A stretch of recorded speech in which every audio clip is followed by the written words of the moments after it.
नमस्कार। आपका अखबार के इस अंक में आपका स्वागत है। मैं हूं प्रदीप सिंह। सोमवार को श्रीनगर में एक ड्रामा हुआ, नाटक हुआ, और ये नाटक किया राज्य के चुने हुए मुख्यमंत्री उमर अब्दुल्ला ने। अब सवाल ये है कि नाटक क्यों किया और नाटक का कारण क्या था और ये ऑकेजन क्या था, अवसर क्या था। अवसर पर पहले बात कर लेते हैं। अवसर ये था कि 13 जुलाई को लंबे समय से, बल्कि 1931 से 1931 से 13 जुलाई का दिन शहीद दिवस के रूप में मनाया जाता रहा है जम्मू कश्मीर में। अब थोड़ा सा संक्षेप में जान लीजिए कि 13 जुलाई का दिन शहीद दिवस के रूप में क्यों मनाया जाता है। हालांकि एक वीडियो में पहले इसके बारे में मैं विस्तार से बता चुका हूं, लेकिन फिर भी आपको याद दिला देता हूं। उस समय जम्मू कश्मीर पर शासन था, लद्दाख भी इसमें शामिल था, गिलगिट बाल्टिस्तान भी शामिल था। महाराजा हरी सिंह का राज था, उनका शासन था। उनके खिलाफ विद्रोह भड़काने की कोशिशें लगातार हो रही थी। जो मुस्लिम बहुल इलाके थे, रावलपिंडी और आसपास के, वहाँ से एक दिन एक सिपाही या कर्मचारी आता है, अंग्रेज़ फौजी अफसर का कर्मचारी, जिसका नाम है अब्दुल कादिर। वो जम्मू कश्मीर में श्रीनगर में छुट्टी बिताने आता है और यहाँ आंदोलन चल रहा है राजा के खिलाफ। राजा के खिलाफ विद्रोह की कोशिश हो रही है कि राजा को हटाया जाए।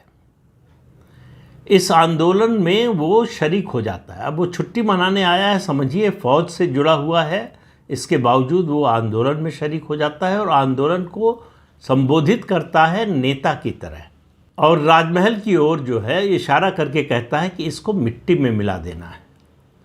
और वहाँ जो भीड़ जमा थी उससे कहता है कि हमारे पास भले ही मशीन गन और तोप ना हो, लेकिन हमारे पास पत्थर और ईंटें तो हैं ही। इस तरह का भड़काऊ भाषण दिया जाता है और एक तरह से खुले विद्रोह को आमंत्रित करता है, और प्रशासन उसका ये पूरा भाषण रिकॉर्ड करता है। ये सारी घटना होती है 21 जून को, 21 जून 1931 को। 25 जून को इसे गिरफ्तार कर लिया जाता है राजद्रोह के आरोप में, और इस पर मुकदमा चलना शुरू होता है। 4 जुलाई से इसका ट्रायल शुरू होता है। श्रीनगर की सेंट्रल जेल में ट्रायल शुरू होता है। अब आप समझिए कि उस समय भी खतरा इतना बड़ा था कि ट्रायल ओपन कोर्ट में बाहर होने की बजाय सेंट्रल जेल के कंपाउंड में होता है। 4, 6, 7 और 9 जुलाई को इसकी सुनवाई होती है इस मामले की। फिर अगली सुनवाई की तारीख 13 जुलाई तय होती है, और जब ये सुनवाई चल रही होती है, मतलब 4, 6, 7, 9 जुलाई को, तब भारी संख्या में लोग जेल के कंपाउंड में आते हैं, उसके समर्थक आते हैं जेल के कंपाउंड में। 13 जुलाई को लगभग 4000 से 5000 लोग जेल कंपाउंड में पहुंच गए। जज ने कहा ये ठीक नहीं है। जो उसके वकील थे, 2 मुस्लिम वकील, उनसे कहा कि लोगों को समझाइए कि यहाँ से चले जाएं। वकील समझाने जाते हैं। तय होता है कि दोपहर की ज़ोहर की शायद नमाज कहते हैं उसको, नमाज के बाद वो चले जाएंगे। और उसके बाद फिर जो है एक तरह से जबरन गेट बंद कर दिए जाते हैं, जबरन घुसने की कोशिश होती है। उस कोशिश में बड़ी संख्या में लोग अंदर आ जाते हैं, जेल के कैदियों को छुड़ा लेते हैं, और वहाँ एक अफरा तफरी का माहौल हो जाता है और पुलिस वालों पर पथराव शुरू हो जाता है। आखिर में स्थिति बिगड़ती देखकर मजिस्ट्रेट फायरिंग का आदेश देते हैं। उस समय जेल कंपाउंड में 160 पुलिसकर्मी थे, जिनमें से 31 के पास हथियार थे, और सामने 4 से 5000 लोगों की भीड़। ऐसे में फायरिंग होती है। फायरिंग में 17 लोग स्पॉट पे मारे जाते हैं, 5 लोग बाद में अस्पताल में, 5 लोगों की मौत होती है, और फिर हिंदू विरोधी दंगे शुरू हो जाते हैं।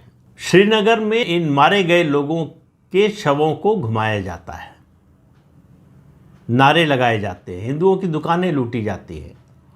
रावलपिंडी से श्रीनगर और जम्मू का रास्ता बंद कर दिया जाता है। 13 जुलाई से 26 जुलाई तक बंद रहता है।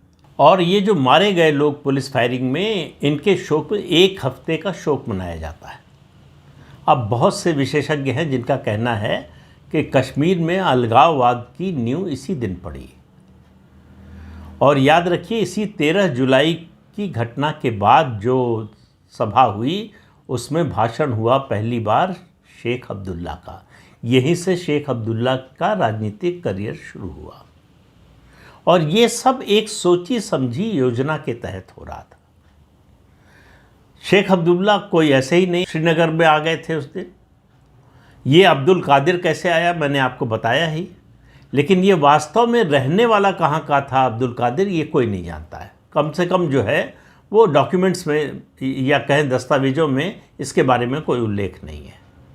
सिर्फ इतना ही है कि पेशावर से आया था श्रीनगर। तो नक्शबंद कब्रिस्तान में इन लोगों को दफनाया गया, 22 लोगों को जो मारे गए थे। तब से जो लोग कश्मीर दिवस के रूप में इसको मनाते हैं वो वहाँ फातिहा पढ़ने जाते हैं। तो 13 जुलाई को उमर अब्दुल्ला ने पुलिस कंट्रोल रूम को ये संदेश दिया कि वो फातिहा पढ़ने के लिए जाना चाहते हैं वहाँ। उसके बाद पुलिस आ गई, उनको एक तरह से नज़रबंद कर दिया गया। क्यों किया गया?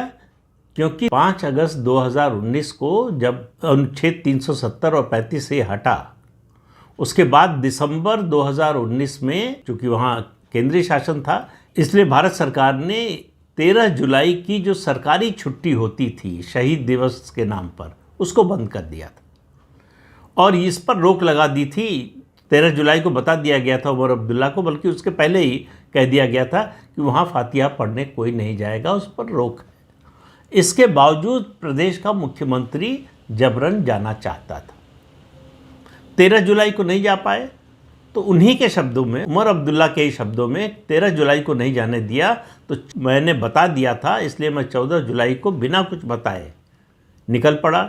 घर से जो है वो निकले, कुछ दूर पैदल चले, पैदल चलकर उनके पिता भी गए, शायद वो किसी स्कूटर पर या ऑटो रिक्शा पर किसी और सवारी से, और ये लोग पहुँचे और वहाँ फातिहा पढ़ने की, कब्रिस्तान में घुसने की कोशिश करने लगे। वहाँ रोका गया, गेट बंद था। तो उमर अब्दुल्ला की फ़ोटो आपने देखी होगी कि वो कब्रिस्तान का गेट फांद कर अंदर गए फातिहा पढ़ने के लिए। अब सवाल ये है कि एक प्रदेश का मुख्यमंत्री जिस पर निषेधाज्ञा लगी हुई हो, जिस स्थान पर जाने की, वहाँ कानून तोड़कर क्यों जा रहा है? दूसरा सवाल मेरा जम्मू कश्मीर के प्रशासन से है कि उसके बाद जब ये काम किया उमर अब्दुल्ला ने तो उनकी गिरफ्तारी क्यों नहीं हुई? बहुत से लोग कहते हैं कि मुख्यमंत्री को कैसे गिरफ्तार कर लेंगे? मुख्यमंत्री हो, प्रधानमंत्री हो, कोई मंत्री हो, कानून से, संविधान के ऊपर कोई नहीं है। आपको एक घटना याद दिलाता हूँ 1949 की। अयोध्या में राम जन्म स्थान पर मूर्तियाँ प्रकट हुई। प्रधानमंत्री थे देश के जवाहरलाल नेहरू, वो आपे से बाहर थे, बहुत गुस्से में थे। उन्होंने उत्तर प्रदेश के मुख्यमंत्री गोविंद वल्लभ पंत को फ़ोन किया, ये क्या हो रहा है, और उनसे कहा कि वो मूर्तियाँ हटवाओ। उन्होंने कहा कि अब मैं इसे हटवा नहीं सकता, क्योंकि हटवाने की किसी भी कोशिश का क्या नतीजा होगा इसका अंदाज़ा लगाना मुश्किल है। नेहरू जी मानने को तैयार नहीं हुए। उन्होंने कहा मैं आ रहा हूँ, और वो लखनऊ पहुँच गए। अब उसी दिन या अगले दिन ये पता नहीं, लेकिन लखनऊ पहुँच गए।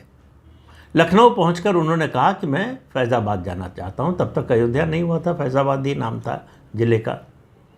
तो उन्होंने कहा मैं फैज़ाबाद जाना चाहता हूँ। मुख्यमंत्री ने समझाने की कोशिश की, लेकिन वो नहीं माने। तो मुख्यमंत्री ने डीएम को फ़ोन किया कि प्रधानमंत्री फैज़ाबाद आ रहे हैं, उनकी सुरक्षा का इंतज़ाम हो। डीएम फैज़ाबाद ने कहा कि मेरा आपसे अनुरोध है कि प्रधानमंत्री जी से ये अनुरोध कीजिए कि वो फैज़ाबाद ना आए। यहाँ धारा 144 लगी हुई है। लेकिन मुख्यमंत्री ने कहा कि मैं प्रधानमंत्री को रोक नहीं सकता। तो डीएम ने कहा कि फिर प्रधानमंत्री जी को बता दीजिए कि अगर वो फैज़ाबाद की म्यूनिसिपल लिमिट में आएंगे तो मुझे मजबूरन उन्हें गिरफ्तार करना पड़ेगा। ये होता है एडमिनिस्ट्रेशन, और ये होता है कानून व्यवस्था, और ये होता है कानून का राज स्थापित करने की विल पावर। कि एक डीएम एक जिले का कह रहा है कि अगर प्रधानमंत्री कानून तोड़ेंगे तो मैं उनको गिरफ्तार कर लूँगा। ये बात मुख्यमंत्री ने प्रधानमंत्री को बताई। प्रधानमंत्री समझ गए कि मामला और बिगड़ सकता है, तो वो चुपचाप दिल्ली लौट गए। इसलिए मैंने सवाल पूछा ना कि आखिर उमर अब्दुल्ला को गिरफ्तार क्यों नहीं किया गया। उन्होंने कानून तोड़ा था। कानून तोड़ने की संभावना पर जब आप उनको नज़रबंद कर सकते हैं तो कानून तोड़ने के बाद उनको गिरफ्तार क्यों नहीं कर सकते हैं? एक सवाल। फिर मैंने शुरू में बात कही जो कि उमर अब्दुल्ला ने ऐसा क्यों किया। जब से ये सरकार बनी है तब से उनके जो हार्डलाइनर सपोर्टर हैं उनके बीच संदेश जा रहा था कि उमर अब्दुल्ला सॉफ्ट हो गए हैं। उनके विरोधी भी आरोप लगा रहे थे। तो उनको लगा कि ये मौका है अपनी हार्ड लाइन छवि को चमकाने का। तो ये शहीद कौन थे जिनके लिए इतनी चिंता है उमर अब्दुल्ला को?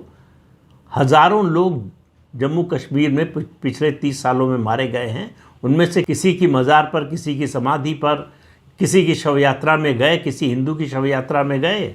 जो हिंदू मारे गए उनकी कोई चिंता हुई? जो हमारे वीर सैनिक मारे गए, सुरक्षा बलों के लोग मारे गए, उनकी कभी चिंता हुई उनको? विद्रोहियों की, जिन पर राष्ट्रद्रोह का आरोप था, जो अराजकता फैला रहे थे, जो कानून तोड़ रहे थे, पुलिस ने एक्शन लिया, उसमें मारे गए, उनके प्रति सहानुभूति अभी भी बनी हुई है। क्यों? क्योंकि इस मुद्दे से कश्मीर के अलगाववाद के मुद्दे को हवा मिलती है और उसी मुद्दे को हवा देने के लिए उमर अब्दुल्ला ने ये काम किया। सवाल ये है कि उन्होंने इससे पहले यानी पिछले साल ये क्यों नहीं किया? तब उन पर इतना बड़ा राजनीतिक दबाव या कहें उनके समर्थकों का दबाव नहीं था। तो उमर अब्दुल्ला एक बार से फिर उसी हार्ड लाइन पॉस्चर जो उनकी पार्टी का था और उनकी पार्टी के नेताओं का और उनके परिवार का, खास तौर से मैं कहूँगा, जो है उस पर लौट जाना चाहते हैं। वही राजनीति वो फिर से करना चाहते हैं। उनको दिख गया है कि जो अलगाववादी नेता थे, जो पार्टियां थीं, वो हाशिए पर चली गई। अलगाववादियों की सबसे बड़ी समर्थक पीडीपी, वो हाशिए पर चली गई। तो ये अलगाववादी मुद्दे का, एजेंडे का जो पॉलिटिकल स्पेस है वो पूरी तरह से खाली है। उस पर उमर अब्दुल्ला कब्जा कर सकते हैं। उन्होंने मान लिया कि जम्मू में उनको समर्थन नहीं मिलेगा। उनको अगर सत्ता में बने रहना है तो उनको श्रीनगर में, घाटी में अपने समर्थन को बनाए रखना है। उनको हर समय ये डर लगता है कि ऐसा ना हो कि इस स्थिति का फ़ायदा उठाकर कोई नई पार्टी खड़ी हो जाए और उनका जनाधार ले जाए। इसलिए उन्होंने ये काम किया, कानून तोड़ने का काम किया। जो मुख्यमंत्री खुद कानून तोड़ रहा है अपने ही प्रदेश में, उसके खिलाफ कानून के मुताबिक कार्रवाई क्यों नहीं होनी चाहिए? ये एक बड़ा सवाल है जिसका जवाब दे, क्योंकि अगर इसको आप इग्नोर करेंगे तो इसका मतलब आप आगे आने वाले समय में और ऐसी घटनाओं को न्योता दे रहे हैं, खुली छूट दे रहे हैं उमर अब्दुल्ला को इस अलगाववाद की राजनीति को आगे बढ़ाने का, इस अलगाववाद के एजेंडे को आगे बढ़ाने का। तो ये जो दिखावा था, नाटक था चुनाव के बाद से मेन स्ट्रीमिंग का, वो नाटक, वो नकाब उतर चुका है। ये जो पहलगाम के नरसंहार के बाद ये दावा कर रहे थे कि देखिए कितने लोग जो है वो इसका विरोध करने के लिए सड़क पर उतरे, कैंडल मार्च निकला।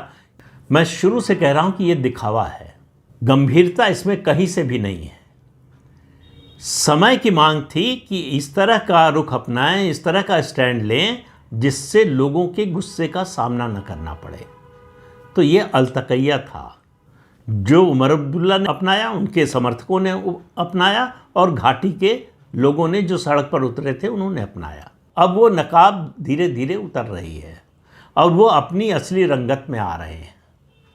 अब तय करना है भारत सरकार को कि उनसे कैसे निपटना है।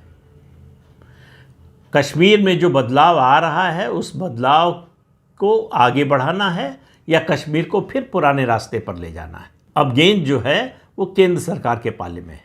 तो इस अंक में इतना ही। अगले अंक में फिर मिलेंगे किसी नए मुद्दे के साथ। तब तक के लिए अनुमति दीजिए। आपसे अनुरोध है कि चैनल देखिए, शेयर कीजिए, लाइक कीजिए और सब्सक्राइब जरूर कीजिए। नमस्कार।